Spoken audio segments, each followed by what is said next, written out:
Hello, what's up mga kaidol, mga ka-stroke? Magandang tanghali. Balik tayo sa usaping stroke awareness.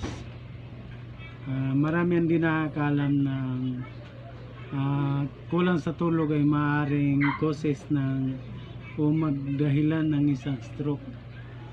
Kaya itong topic na ito ay gusto kong pag-usapan kasi karamihan ngayon marami na namamasokan ng trabaho na ang nagiging oras nila is night shift, kaya hindi sila nakakatulog ng maayos. Gusto ko kayong i-aware, as in gusto kong ipaalam sa inyo na yang kulang sa tulog is causes talaga siya ng stroke. Isa yan sa binanggit sa akin ng aking neuro, katulad ng marami siyang nabanggit sa akin, itatalakayin ko na lang sa susunod. Ito muna ang gawin nating topic, tong kulang sa tulog, kasi ang marami pa naman sa ating mga Pilipino talaga ay pinipili. Marami kasing causes kaya di ka makakatulog ng maayos.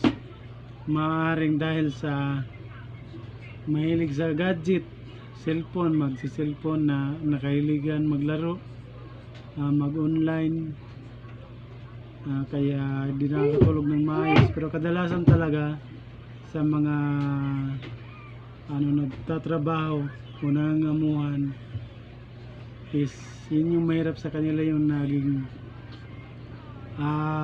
oras nila sa trabaho is panggabi. Kaya i-guide ko kayo, pagsasabihan na ingat kasi isa yan sa magiging dahilan ng isang stroke.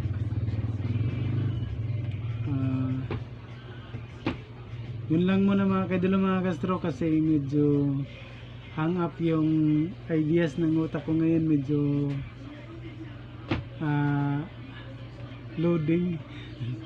Yun lang muna mga kaidol, mga ka-stroke. Magandang tanghali.